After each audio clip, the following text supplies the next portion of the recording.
this is John Konings from ESC, and with me is Brian Perloff, our principal engineer. And we're here to talk about the ACE program, which stands for Affordable Clean Energy Program, and your DAS. I'll give you a quick rundown of what the ACE program has meant to us so far, and then I'll turn it over to Brian, and he can explain about the 4 or 5 basic calculation strategies we've seen so far. And the intent of today's program, I should also throw out there, is for us not only to inform you what we know so far, but for you to tell us about what's going on in your companies and in your state, and what is the sort of timetable you're running into. The timetable is quite important because we believe the ACE program will roll out over the next 2 to 3 years. And in that same time frame, that's when the re-engineering process is underway for re-engineering ECMPS. So you might run into where you have these 2 major programs competing or conflicting with each other. So with that being said, let me tell you a little bit about what we know about ACE, and then I'll turn it over to Brian. First off, ACE is unusual in the fact that it's very fragmented and inconsistent. And that's because the EPA does not necessarily have a standard approach to this like they have with the acid rain program or the EDU MATS program. It's being left up to each state to find how they want utilities, and that when I say utilities, I mean coal-fired and oil-fired facilities to achieve emission reductions and heat rate improvements. And so without this uniform program, states are looking at it differently, and you may have a company that operates in multiple states having to adopt multiple programs. So far, just so you know, there's a requirement that the states submit their plans to EPA by July 9 of 2022. And then after that, the EPA has about a year to review those plans and to approve of them. And then the facilities have about another year to 2 years to implement and demonstrate compliance. But that is also influenced by the type of calculation duration that the states are going to adopt. We've heard some states is going as short as 30-day rolling averages, and other states is going as long as a 3-year or 1,095-day averages. And so there's quite a bit of variations that we've run into so far already. We've also heard that some states have not even started doing anything yet, pending the outcome of the presidential election, which in today's post-election environment maybe made some sense. But either way, there's lots of things that are out there that are influencing people. And at this time, I'm going to turn it over to Brian, who he's going to explain from an engineering standpoint what we've also learned about how facilities and states are approaching. So with that, Brian, take it away. Thanks, John. I guess maybe to start with, we have been contracted by a few clients to go ahead and set up some ACE type calculations, although for the most part to date those have been basically running the calculations on multiple methodologies so that those clients could look at historical and real-time data in their DAS and see what the results look like. As an example, we had one client that had us set up 24-hour, 30-day, 1-month block and 12-month rolling averages with and without startup shutdown exclusions, just so they could sort of get a feel for how those different methodologies and calculations looked, and then calculated it historically back to 5 to 10 years. So we've done that for a handful of clients already, just so that they could get a better idea of what their data represented historically, so they could come up with what they felt would be a good compliance strategy. Our primary concern right now is that it was left pretty wide open for the states to either come up with a methodology that they would implement for their state, or even potentially allowing each individual plant or unit within the state to submit and get approval for a different methodology. So one of our tasks right now that we're trying to go through is making sure that we understand, or at least have a reasonable idea of the different methodologies that may end up needing to be implemented in the DAS to ensure that we have those capabilities. You know, we've already seen some things that have come up where we have a couple states that affect at least 3 clients and probably a dozen facilities and almost 24 units, where it looks like their state is going to a 1,095-day rolling average. So when we tested to see if we could do that, we basically found that there's a limitation for entering a 999-day interval, basically a 3-character limit in StackVision. So we're basically at a point to where we need as much feedback as we can get on the different methodologies, so that any modifications or improvements that need to be made in StackVision, we have time to account for. So it would be very helpful to us if we can get feedback from you guys on the different methodologies. Keeping in mind that, at least from what we've looked at and heard so far, the key considerations that we're looking to get feedback on are the averaging period you plan to use. You know, is it annual? Is it a monthly rolling average? Or is it a daily rolling average? Or is it something else? Seems to be a lot of variance in data exclusions. Some people are intending to include all of the data. Some people want to be able to exclude startup, shutdown, low loads, and other types of data. We haven't done this yet. I don't see that it's going to be an issue, although it will be a little more complicated. There's discussions around load segments, and some people feel they might have 4 to 5 limits, where the limit would be different at 0 to 10% load, and then there would be another limit for 11 to 20% load, and so on. So that's another thing we need to know, is whether you're looking at load segments. And then if you are looking at load segments, would you want a pounds per megawatt calculation for each load segment and apply that to the set limit, or would you be inclined to do a variable limit where each hour, dependent upon the load, you would determine the limit for that hour, and then you would average that similar to the way you would average your pounds per megawatt. Other considerations would be, I think a lot of clients plan on using Part 75 data just because it's readily available, but I don't think you have to. And if you do, more than likely you're going to want to exclude bias adjustment factors and Part 75, things of that nature.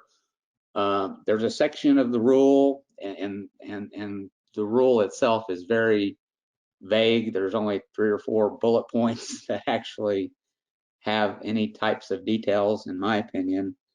But there is one rule that basically says that it basically says that you have to have data validation procedures, and including procedures for determining substitute data in instances where required data would otherwise be incomplete. But that's all it says. It really doesn't tell you what means it's incomplete. So if you have 90% PMA, is that sufficient to calculate, you know, a 3-year rolling average? So those are the types of things we need to get feedback on, whether you believe that you will want to use substituted data have some type of minimum PMA threshold, or what the approach to that would be. The other thing we sort of need to know is, how will the calculation be done? Would it be an arithmetic average, or would it be, would it be like a total mass divided by total load for the interval? So I think most people will probably use the latter, but the first one could be used. I think if you tried to do just a straight arithmetic average, then you have to account for low load hours, which would create a very high number, or zero load hours, which would create a divide by zero error and therefore not even get included.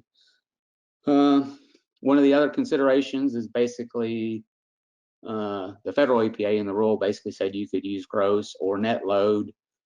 We obviously have gross load already available, but if someone wanted to use net load, we would need to be able to work on getting that signal into the DAS. And then another potential thing we want to consider is, it does look like some clients may propose limits that increase over time to account for the aging and decrease in efficiency of the units. So those are all the things that we've sort of got on our radar of. There's a lot of potential variation in how you guys, our clients, are going to do these calculations. So we need to make sure that we have the tools and resources available to meet those. But I think it would be very easy for us to not consider something that maybe you have already proposed or are thinking of doing, unless we get those details. And again, as an example, when I was talking to the client that was using the 1095 rolling day average, they just assumed we could do that. And while we can't, at least cleanly, that's something we definitely need to know about so that we can address it possibly in future versions of StackVision. So that's basically my spiel. And again, it's really just to say that, one, I think most calculations that people are going to come up with, we can probably do with the existing tools. We just don't want to lose sight of anyone that has come up with a different methodology that we can't do currently without with the existing tools that we have available in StackVision. Hey, Brian, I've got a question from Eric Bowers. He's asking, in the case of the 1095D average, how is that accomplished within the software considering its 999D limitation? Right, and that's our issue right now, and that's sort of why we're asking for the feedback, is to make sure that any methodology that's come up with, we can handle. So right now, as an example, with the 1095, what we found is we can, and again, this is not clean, and we want to try to keep things as clean as possible, but we can go into SQL instead of Stack Studio, and we can put in a 1095-day interval, and it will take that, and day roll average will build the average. But if you try to go into Stack Studio and make any changes, it will not save out. So basically, if we put it in there, you can no longer make any configuration changes to your system, which obviously is something that's not acceptable. So we've already put in a support ticket, or actually a development ticket, to increase the limit of those 3 characters. But again, that's just us saying, hey, development, we need this done for ACE. So they still have to review it and to determine what the level of effort is to do that. Assuming that that's truly extensive work that just can't be completed in a timely manner, or decided that there are other priorities, you know, we could do something using the enhanced condition manager script that would do that, but it would probably store it in the 365-day interval. So we have the tools basically, I think, to do anything, but the more feedback that we can get on the methodologies that you guys are going to implement, that gives us the opportunity to say, hey, we need to make these improvements in Stack Vision so that we can implement these cleaner and it be a more visible standard configuration approach, as opposed to everything being an embedded proprietary program developed for a specific client. And this is John Cummings. I'm glad that Anna brought up that question. So I think at this point, we're ready to take questions from anybody who's out there. You know, raise your hand and Anna will either call upon you or enter your question into the chat section. I have a comment from Cindy Whitaker. She says the multi-year averages, 3 for Kansas, 5 for Kentucky, need to account for the leap years. Good point. Yeah, I guess that would be, you know, that would be something that, you know, if it's a 1095 days, is it always 1095 days, and therefore leap year is just included, or does that? So I guess, you know, again, we would probably have to work on a specification to see how that works. Whereas if it's a 3-year annual where you use basically the previous 2 calendar years plus the current year, then maybe leap year comes into effect. But sure. Is anyone out there considering something longer than 1095 days? Yeah, I think some clients are looking at 5 years, John. I don't know if that's, again, when we say 5 years, it's sort of important to understand whether is that 60 months or is that, what is it, 1895? I'll get my calculator out. So 5 times 365. So 1825 days, or? Cindy says that they're considering 5 years, and I can unmute anybody who wants to talk, by the way. If you just raise your hand and let me know, I'll do it. Is anyone considering the multi-segment standards? In other words, like Brian described, you'll have one standard for a certain portion of your operating range, a different standard for the other, a different standard for the other portions of your operating ranges. Is that something that's being considered by many people? Okay, is anybody considering using net generation as opposed to gross generation? So I have a question, or I'm sorry, a comment from Deborah Nilsson. She says that all options are still on the table in North Dakota. Good. I have a question from David Hilsheim. Are any customers using a net-based standard? I'm sorry, Anna, was the question, are any customers using a net-based standard? Yes. Okay, well, so far, at least with what we've seen, which is still pretty limited, everyone has done gross load, but based on the rule, you definitely could use net load. But any other comments from anybody, please?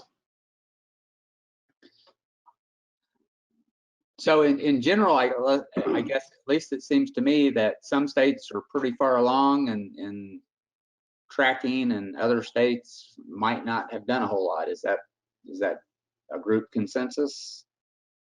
Does anybody know that their state has done nothing up until this point because they're waiting for the presidential election to be decided? David Hilsheim says Colorado has done nothing.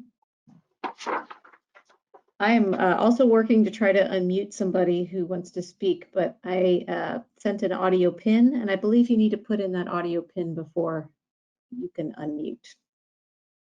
I've got a question from Jason Prentice. He says, how about units that share a common steam turbine electrical generator and therefore report steam flow rather than electrical load under Part 75? I would have to look at that. I don't think I read anything where it talked about a common steam turbine generator. Let me pull something up real quick. I'm sorry, if I can find it. I know the rule is pretty, there's a section in the Federal Register that talks about it is by unit, so that if you had like a common stack, that compliance is still based upon, is based on a unit. I hadn't considered a shared steam turbine generator though. Yeah, I'll go ahead and chime in on the last question. So the only thing I was able to find on that previously was on page 3,000 or 30,200 or 32,556 of the Federal Register. And it basically says that you're neither allowed to average across designated facilities located at a single plant, nor average or trade between designated facilities located at different plants. It went on to basically says it's a per unit limit that has to be established. So if you had like a complex stack configuration or a common stack configuration, it's still by unit. And if you even had a multi-stack configuration, I believe compliance would be based upon the unit as opposed to the stack. Not sure, John, what would your opinion be if it was units that tie to a common steam turbine generator though? That's a tough one. Those are, in my opinion, those units are fairly rare, and I think in this case the EPA just didn't think about that situation. And I think in this particular sites needs to get together with their state as quickly as they can if they haven't already, and point out how they are configured, and probably needs to take the lead in suggesting what calculation approach would work best for them. I also want to kind of point out to you one thing that Brian and I learned from Steve Norfleet of Agora Engineering, that used to be RMB Engineering. Steve did point out and has said publicly several times that when the EPA kicked this program to the states, it kind of assumed that the states had people who are experienced or experts on how power plants and turbines work and all this sort of stuff. That's not always the case. And so this may be a situation where this particular facility's configuration is so unique that you need to take the lead on this situation. Otherwise, you may be dealing with someone in your state who really doesn't have much experience and may be proposing or want to go with something that is not really adequate or fair to you. So not only is it important that you perhaps take the lead in this situation because of your configuration of equipment, but also remember that not all the states have people who really understand power plants and how they work, or how the changing dispatch season is going. With natural gas taking over so much more of the generation and coal and oil being dispatched less and less, even using historical data, it may not be helpful because 10 years ago, coal was king and it ran a lot. I don't think coal will be operated and dispatched the same way in 10 years from now. Yet you're trying to come up with a standard or a plan here to keep your units running and to keep them viable for the next 10 to 20 years. John, I've got a couple statements from Dave Darnell regarding Nebraska.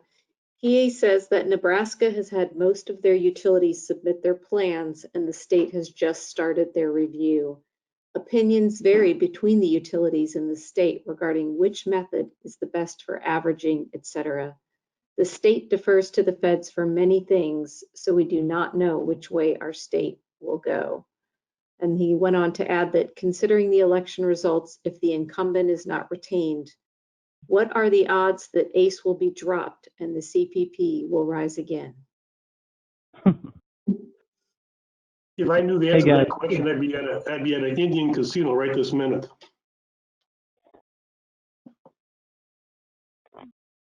This is Dominic. I think you can hear me now. Can y'all hear me okay? Yes, we can hear you now. Okay, I appreciate you working with me there. I had trouble getting the cell phone audio to work. I'm with Santee Cooper in South Carolina, and I can kind of chime in on where we are. So our state agency is the South Carolina Department of Health and Environmental Control. And they set up some stakeholder meetings with us and the other utility in our state that is subject to this rule. And, essentially they asked us to provide them with some answers to a questionnaire for us to go over what our proposed approaches will be in terms of setting a standard and how we're going to evaluate which candidate heat rate technologies are applicable for our facilities. And we're basically in a back and forth kind of negotiation about what other states are doing, what we're thinking about doing, whether or not we need to be consistent between the two utilities in our state. And all the things that I'm hearing about are things that we've considered, load segment approach versus a single standard, the 1095 day versus a 12-month roll versus a 365 day. And we're at a point where we have to start making some of those decisions based on the timeline that our state has given us to provide the information they need for a state plan. And they want us to basically commit to our approach via construction permit applications by the beginning of next year. So we're under kind of a tight time frame. And I don't have any concrete decisions quite yet, but I can tell you that for the most part, Santee Cooper is looking at a single standard for our units rather than a load bin approach, primarily for consistency. And I think that approach will give us a little more leeway in terms of setting our standard with more margin than if we did it on a load bin segment basis. We looked at 1095 versus 365 over 10 years of data, 5 years of data, the most recent year of data. And it really didn't differ greatly except for units that had very little runtime in that time period. And so we feel like a 365 day or a 12-month is much more likely to be accepted by our regulators and by EPA potentially. So that's what we're leaning toward, is a 365-day rolling average at this point in time for a lot of debate still about data substitution. I think personally, I like to follow what we're dealing with MATS, which is not using any data substitution, although, we're currently sweating what the monitor availability requirements look like for MATS, being ultra conservative in our regulators' minds. So we don't want to be in the same boat with the ACE rule. But I don't feel like it's appropriate to use data substitution for this type of regulation. It should be reserved for allowance trading programs. But we do plan to use our SIMS, Part 35 SIMS data for compliance with this rule. Hopefully that kind of helps some other folks, but that's where we are currently. And we've engaged ESC to do some configuration so we can look at, what our data looks like within stack vision before we commit to a limit. Thank you, Dominic. That was great. Anybody else can share? I've got a couple other comments here from Jason Wilkerson. He says that Longview Power's, I assume West Virginia, it says WV. My assumption is West Virginia. Draft permit seems to point to using net generation instead of gross generation. I've got a couple comments from Kara Givens. She says that Oklahoma DEQ has been working with OG&E on a process, but no approvals have been made. Most likely for Oklahoma, the data averaging is noted data exclusions, and averaging is last 8,000 to 17,000 hours. We will also have 3 to 4 load range limits. Also not using data substitution. Got a comment here from Dave Darnell. He says, in Nebraska, the utility with the largest service territory made presentations to the state to assist them in understanding how the HRIs and other aspects of the ACE were applied in our submitted plans. We also made available to the state detailed white papers to assist the regulators in understanding issues such as data substitution, bias adjustment factors, weighted load bin averaging, etc.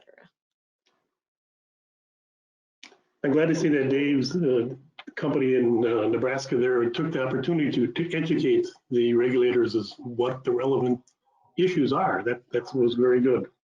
Yeah, and I think what works best, unmuting seems to be a little confusing, especially with the phone, if people are calling in.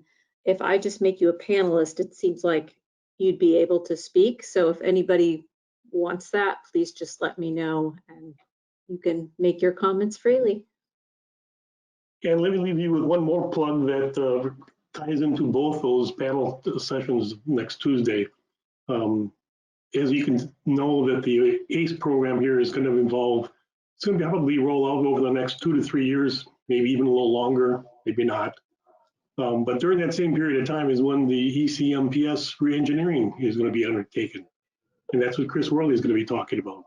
And so I'm very concerned that these will be two major data system configuration requirements.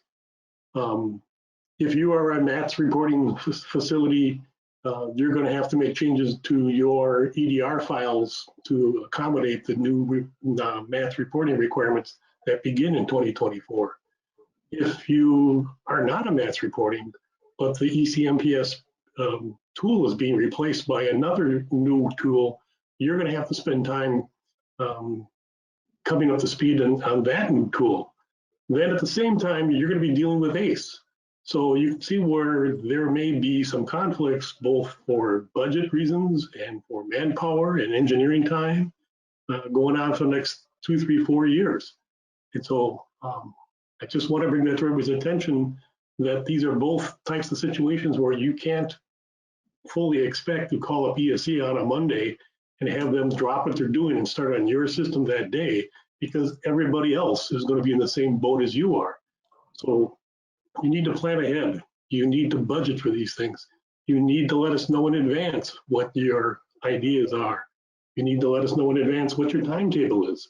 You need to work with us to help everybody get across that regulatory and compliance end zone safely and on time. Does anybody else have any questions or want to speak? Just let me know. Well, Brian, do you have any thoughts about what you've heard today or any closing comments?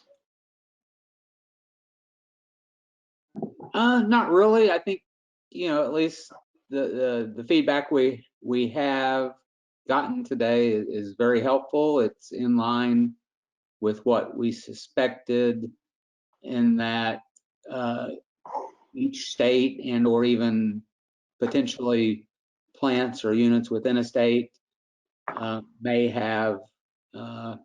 utilize a different methodology, but for the most part, our current tools will be able to be utilized to meet those approaches and calculations. But again, just stress the importance of keeping us up to date with the methodologies that you or your state may be considering, so that if there are any gaps, such as a 1,095 day average, we can account for that and address it.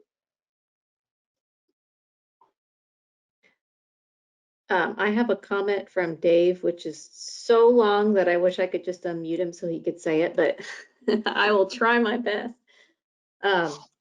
He says the proposal to the Nebraska regulators was to utilize load bins that mirrored the 3 RADA load ranges, plus a 4th load bin to cover all loads less than the minimum stable load down to 0 megawatts.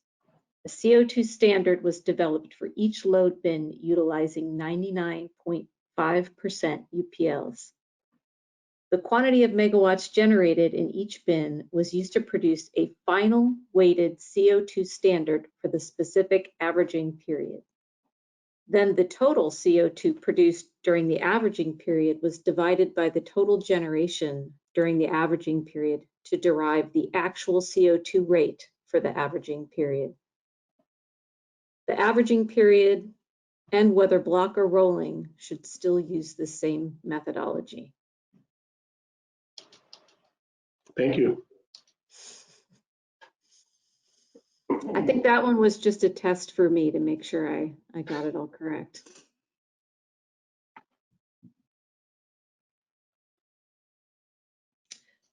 John, do we want to compile some of these comments and make them available to the folks that are participating? Some are rather long in nature.